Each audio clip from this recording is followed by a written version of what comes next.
Hi everyone and welcome back to my channel. I am Koala, and if you're new to my channel, I am a shamanic practitioner mainly within the Nordic shamanism, but I'm also initiated into Nustakarpai and the Munaki rites within the Kira medicine. So we are here today to talk about one of the 5 elements in the Nordic shamanism, and we have reached, you guessed it, fire. So I'm gonna tell you about the structure of this video, and all of these videos I'm trying to keep this structure throughout, but I do tend to jump between the subjects because I speak from the heart. So this is what this video is gonna be containing. So after this little intro, we're gonna talk about, I'm gonna briefly mention all of the 5 elements. And then I'm going to talk about what fire represents. I'm going to show you the rune of this element. I'm going to talk about if I have any tools pertaining to this element. I'm going to talk about the spirits of this element. I'm going to talk about how we can get to know this element and form a bond with it, so we can work with it properly, or not properly, but more deeply. And then I'm gonna talk about the medicine wheel, and where in the medicine wheel, the Nordic medicine wheel, that this element belongs.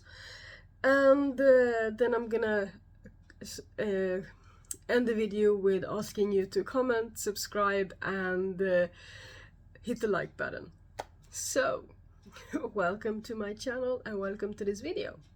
So, the 5 elements of the Nordic shamanic practice are air, that we talked about in the last video in this series, fire, that we're going to talk about today, water, ice, and earth. So those are the 5 elements of the Nordic practice. So today I'm talking about fire. And fire represents so many things, so I'm going to do my best not to forget any of them. So to start off, I'm going to talk about an aspect that I already discussed in another video. In a recent series, I talked about all of the 9 worlds in the Nordic shamanic practice. So one of those worlds are Muspelheim, which is the world of the fire giants. It's an upper world in the Nordic practice, and this is symbolized by the rune of fire, and this is the world of fire. So one of the greatest aspects of this rune, of this element, is this world on the map. But with everything in shamanism and with life, things go hand in hand, and they go in and out of each other, and there are rarely clear boundaries between things, which makes it so much more wonderful to work with, because you can glide from one aspect to another and then all of a sudden expand on it. So what I say about this element isn't end all be all about this element in this practice. First of all, I might forget something. Most often I forget the most simplest things, the things that I do on an everyday basis, and there's also the aspect of different practitioners work in slightly different ways and approach things in different ways depending on what works for them. So what I say might not be, it's not everything that this element is for me, so it's definitely not everything that this element is for someone else also working within the Nordic practice. So outside of Muspelheim, but not disconnected from it, we have the other aspects of this element, and that is the aspects of creation, the aspects of passion and creativity. We have 2 fires, one within and one without, and the one within is most often depicted by a small fire in your belly or in your gut. That is your inner fire. It's your spirit, your passion. And we need to nurture this fire. We need to find it, we need to ignite it, we need to nurture it so that it doesn't go out, but we don't allow it to take over completely. We work with it to to get to know it and to get to know ourselves. So the fire inside of you represents your inner fire and everything that is. For me, that is something that feels very clear. I have a clear sense of what the fire within me stands for and what it is. But I'm gonna try and explain it, which can be hard. So the fire inside of you are the fire that keeps you going, the fire that keeps you motivated, the fire that heals you, the fire that helps you just move in life and helps you accomplish things. And it's also a fire that can burn you from the inside out, that can you can make it too big and bright so that you are consumed by it. The fire outside of yourself can be seen in two different ways, and so everything is an aspect of the element of fire. One of those aspects are the sun. So the sun is considered an aspect of fire, but it has another rune attached to it. It has another type of practice, and we look at it as something more separate from ourselves, even though it is a part of us. So we can work with fire by getting to know the sun and the sun's cycles, and how the sun moves around the earth, and how we are affected by that movement and by that cycle. Another way of seeing the fire outside of yourself is as a small fire pit, or as something that you create, like lighting a candle and or just lighting a fire and working with the element of fire.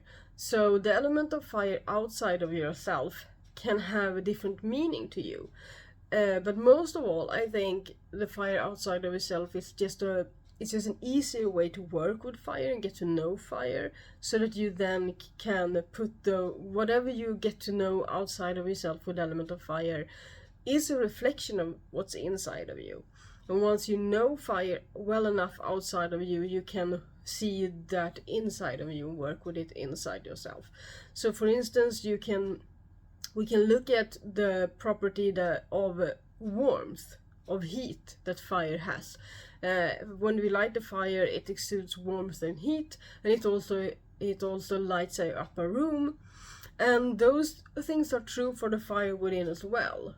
When we feel lost, when we feel like we don't really know where we're going, we might need an outside light to follow. We might need to light the lamp or a torch or something to lead our way. And when we travel, we journey into maybe Muspelheim or other worlds, we can bring that fire with us and light the torch and let it light our way. But the best thing is when we have gotten to know the fire and placed it inside of ourselves and know that we are the fire, we are the light, and we can light our own way. We don't need an outside source for that. So for instance, this light and this fire can be looked at as other people lighting our way and showing us what we need to do and what we need to work with and get to know. We can see this as gurus or teachers or whatever, and it's a good thing. I'm not saying it's a bad thing overall. There's a time and place for everything, and there's a time and place for every fire in your life. There are people that come into our lives that has their own fire that resonates with our own fire, where we can work together and create something wonderful that doesn't burn out and doesn't consume us. So fire is a symbol of passion and creativity, and it's also a symbol of a representation for our sexuality and our sensuality. So all of those aspects can be worked with when we work with fire. And fire is one of the elements that we work with when we try to restore someone's health. We work with all of the elements to do this in the shamanic practice. But one of the things, it can be really helpful to work with the element of fire outside of yourself when we try to heal, because we can use the fire and just throw things in it. Let it burn, just let it go, let it burn. It's one of the basic practices of any shamanic tradition, to just burn anything that we need to get rid of, because we need to clear ourselves before we can heal, as a process of healing, but an initial stage in the process of healing. So the rune of this element is Ken, or Kenaz. I work with it as Ken. So this is the rune of this element, and it's also the rune that represents Muspelheim on the map of Cosmos. And this is a rune that contains all of the aspects of fire. So when it comes to the elements, those runes that are connected to each and every element are almost but not exclusively connected to that element, but the element is a big part of that rune and all of the aspects of the element, and then there are things that connect them to other runes. So as I said, the fire can be depicted as the sun on the sky, but we also have one rune that is the sun rune that we work with when we work with the sun, or as in our case, Sunna, the goddess of the sun. And so it goes on. So we can work our way through all of the Uthark and all of the different aspects of our shamanic practice by just making a small connection to something else. And that's what I mean. There are so many connections, and we can't forget that. We can't really allow ourselves to only contain something to what we want to contain it to. So we can't look at the fire, the element of fire, and only look at the properties of that fire. We need to be able to let ourselves go outside of that, because if we don't, we miss important things in the practice. No matter if it comes to healing or just maybe having a ceremony to honor something or honor our ancestors or whatever, because the fire that we light outside of ourselves can be used for so many different purposes, to lighting our way, to burn things. It can be a way to honor our ancestors or honor some deity or something outside of ourselves. It can be a tool to connect to the divine, to connect to the to whatever is beyond the veil, to anything. And we can even meditate with the fire to get to know the fire. So it's important to be open to association, but not get lost in them, not get lost in all of the associations and everything. So it's a practice that takes practice. So any tools to this element? So if I have one that is partially connected to fire, that is also connected to earth, but she's not here right now, and that's one of my drums. She's not in attendance today, you can say. But one of my drums are, she's a warrior drum, and she is one of my greatest tools in Seder, and she is connected to the element of air, element of fire, and the element of earth. So she grounds me as well as helps me to create and burn and just use all of the aspects of the element of fire from within instead of without. But that is my one tool, except for fire itself. When it comes to fire itself, I have candles, of course. Sometimes I use a lantern that doesn't have a candle in it. It's just a lantern. So that can be my way of lighting the way, and I can hold space when I'm not able to light a fire. So and when I work outdoors in the summertime, when we are not allowed to light fires, I usually work with the sun as a representative of fire in my circle. So do you have any tools pertaining to fire that you want to share with me and talk a little bit about? So the next thing I'm gonna talk about is the spirits of the element. So to this element there are several spirits connected. One of them are the fire giants that I've talked about already a little bit in the video about Muspelheim, because Muspelheim is the home of the fire giants.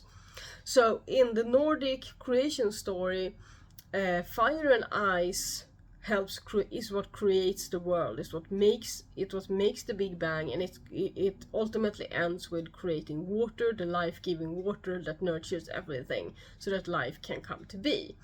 So we can't have we have to remember ice when we work with fire. So water isn't the opposite of fire in this tradition. The opposite of fire is ice, and then water is a product of these two elements.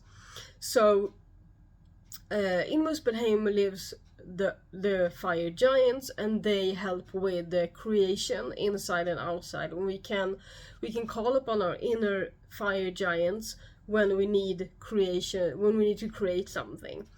But we need to remember that the creation within the fire element is something that is really something that burns bright and feeds itself and becomes stronger and stronger and stronger. And an aspect of that inside of us can be mania. So when someone has like a manic episode or a manic behavior, or are like up high here, it can be on caffeine or some or getting high, or when people are up here, no matter if it's natural or unnatural, that is a negative aspect of the element of fire in the Nordic tradition. And when that happens, we don't splash water on it, we don't put it out with water, we give the fire ice to calm it, to settle it.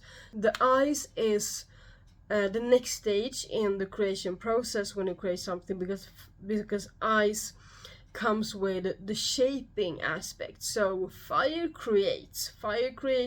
create the same thing over and over and over and over and over again, but we need ice to make progress. Ice helps shape whatever we come up with. So if we have an idea and we're all about this idea, and our brain just spits out ideas, and we have like a brainstorming session, then we need to cool off. We need to maybe walk away, we need to let everything settle, and that is an aspect of ice. The next aspect of ice that comes into the picture is clarity. So when we go back to our fire, to our idea, we see it with new eyes, and we get some clarity on how it looks when we have taken some time away from it and letting it settle, and so we can start shaping this idea. And we use the shaping of the ice and the creation of the fire to make progress. So it's like fire, ice, fire, ice, fire, ice, so that we can accomplish what we need to accomplish. So we can't have just fire, and we can't have just ice. If you have only fire, the idea is going to burn out eventually, so it's going to kill itself off. If we put ice on the idea, it can be lost forever if we don't bring the fire back. So we need to find an in-between. We don't need to find this level, we need to find a healthy like this. So fire, ice, fire, ice, fire, ice, so that it becomes waves and we have water. So I can't really talk about fire without talking about ice and without talking about water. So to get back to the spirits of the element, we work with the fire giants, as I said, and you can look at these as roaring beasts that just needs to it's just a roaring fire that just consumes everything and then uses what it consumes to make new things. And this can be true from inside of ourselves and outside of ourselves. So imagine letting that energy loose on the environment, what damage you can do. But imagine having a good relationship to your inner fire and your inner fire giants, so that you can let this process become healthy for you. And if you have a good enough relationship to ice, imagine what you can do. Imagine what you can accomplish with these two elements in balance within yourself. So outside of the fire giants, there are a lot of different fire spirits that you can work with, but on one hand, you really need to get to know them yourself. You need to travel the different worlds within the Nordic, within the map of cosmos, and maybe do meditation and drum journeying and other methods to get to know the fire and the spirits. So I think all of us that has sat in front of a fire at some point have seen the fire dancing, and you can see the spirits of the fire.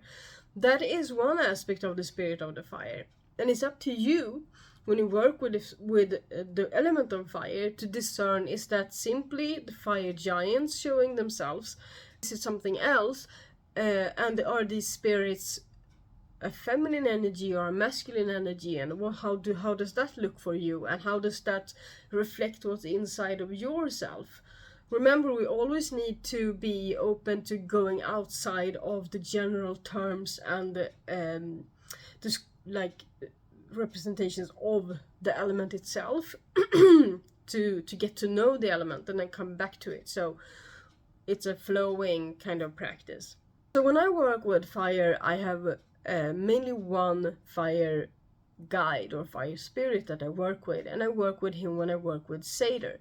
This fire spirit, I work with him when I work with Seder to mostly in healing practices, but also to end curses and to really help people or myself.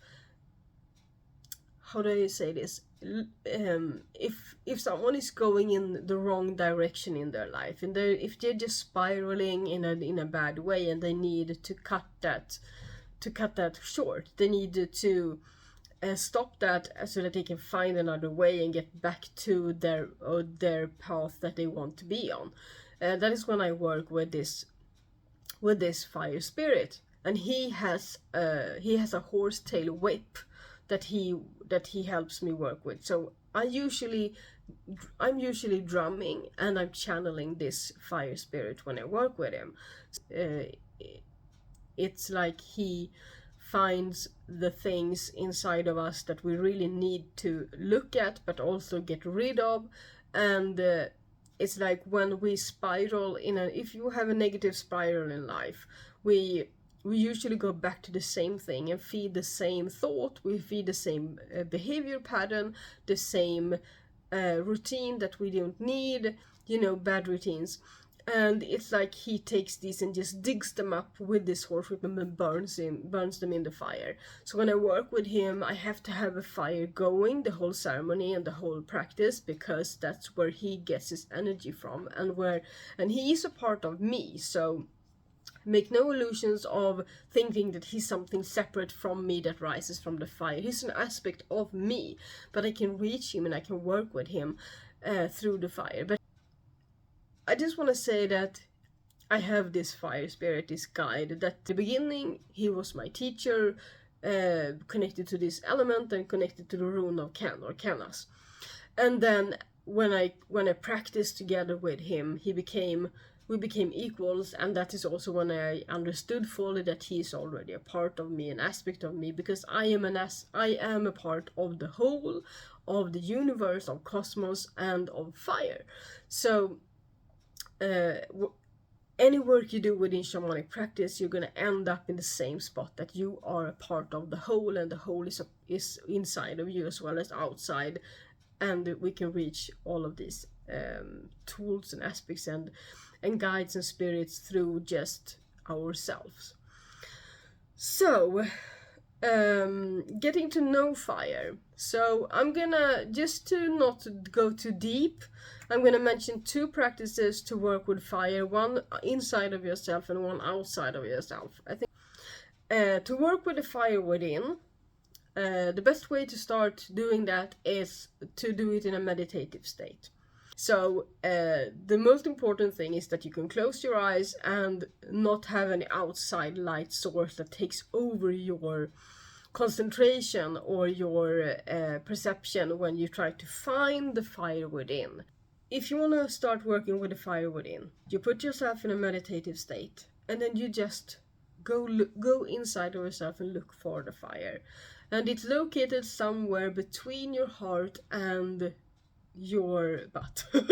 So somewhere along that line there's a small fire burning, and if you feel like you don't have that fire burning, you can have an outside source. You can light a candle, and then when closing your eyes, you see that candle, and then you try to hold that light in your hands. So you go like this. So you take the light from the candle in your hands and then you put it on your stomach.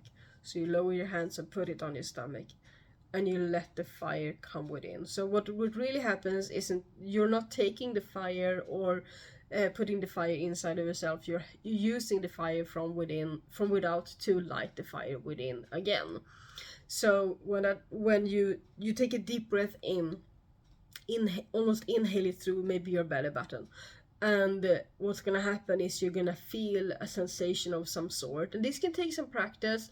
And if it doesn't work the first time, I urge you to try again and again and again, but do it like once a day.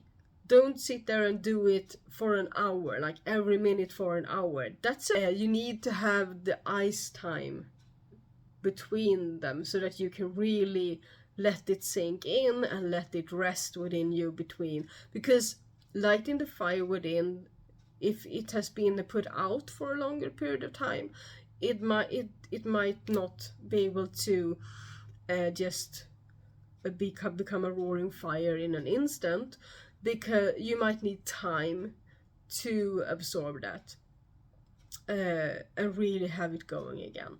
So let's say that you have found your fire within. You put yourself in a meditative state.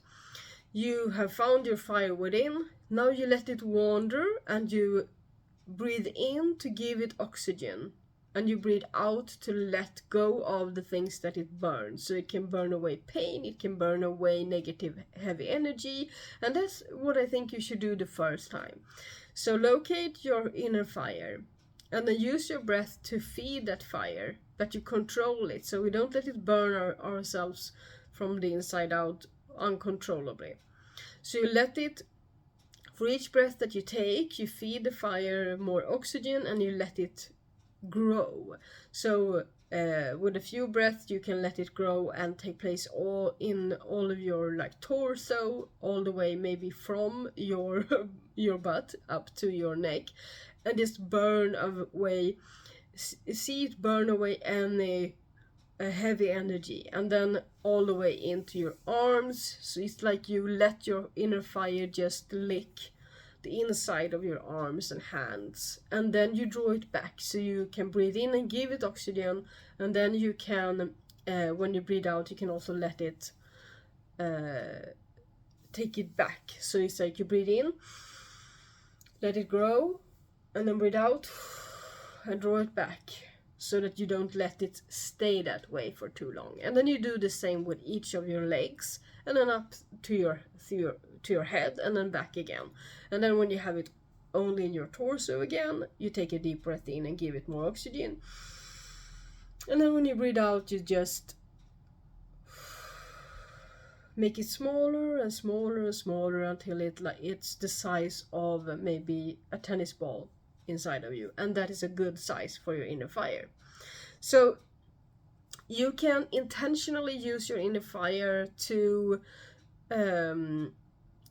burn away heavy energy that you have absorbed. You can use it to extinguish and remove any blockages that you have. But remember, when you work with removing blockages as a healing practice, you need to remember that when you remove a blockage, something's gonna come up.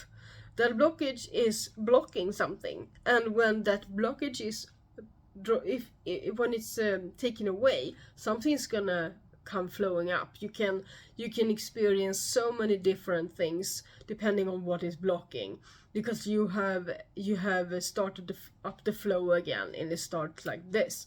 So remember to take care of yourself. Where if you use fire or any other practice to remove blockages, you need to be there for yourself, and you need to let yourself feel and let yourself heal and let yourself experience whatever comes up, because if you don't, you're just putting that blockage back to where it was. So you can use intention to let your fire do almost anything inside of you. So when we work with this fire outside of ourselves, so my favorite thing is to, let's see if I can find something that I've done mainly within the Nordic tradition. And I think the one thing I do within the Nordic tradition is have a fire outside of myself. It can be a candle, but most often a fire going like in a fire pit or something like that.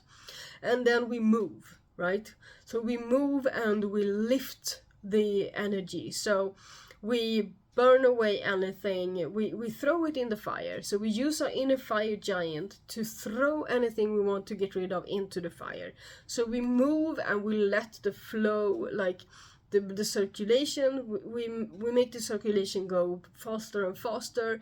We heat up ourselves from the inside out using movement, like dancing or jumping, and eventually we're gonna scream, right? So we scream into the fire. We let go of everything we need to let go of into the fire until we are emptied. Until we are emptied so much that we almost start freezing and the ice takes over, and then we stop and we let the fire outside of ourselves warm us and hold us. But we also at that point welcomes the Earth Mother to ground ourselves again. I think that's the most Nordic shamanic practice that I have done with fire, to use the fire outside combined with the fire inside. So we use the fire inside almost, we get that going so that we push things to the surface and then throw them, our inner fire giants throw them, whatever it is, into the fire that is outside of ourselves. And it can be easier to let things go when we have a fire outside of ourselves that burns it. We really see it being burned and turning to ashes in front of our eyes. So let's take a deep breath.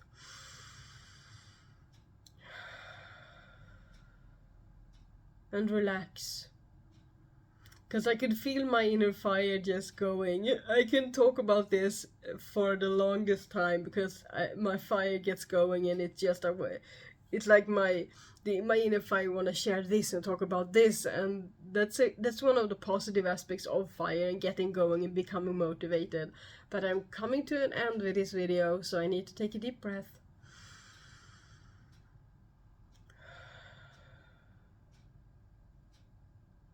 And I bring my inner fire back to the size that I want it to be,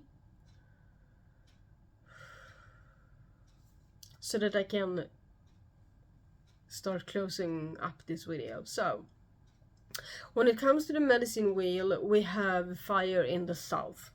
So we have air in the east, we have fire in the south, and this is the order in which I'm going to talk about this as well. So next time I'm going to talk about water.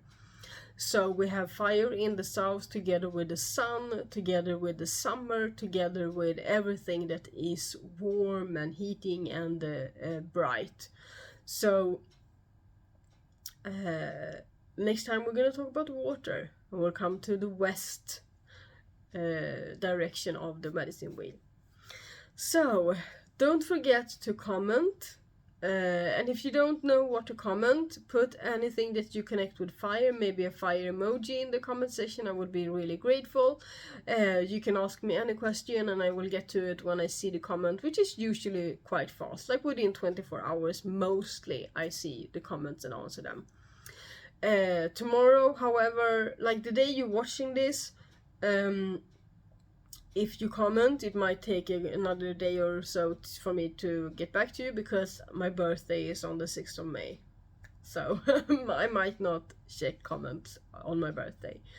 So please subscribe if you like my content, and if you want to know more about the shamanic practice. As you know, I talk mostly about the Nordic shamanism because that's a part of me, but sometimes I also talk about other shamanic practices that I use. Because there's so many crossovers, there are so many similarities, and I don't want to contain my practice, myself, or this channel to only one. It's shamanism. So like this video, please, if you liked it.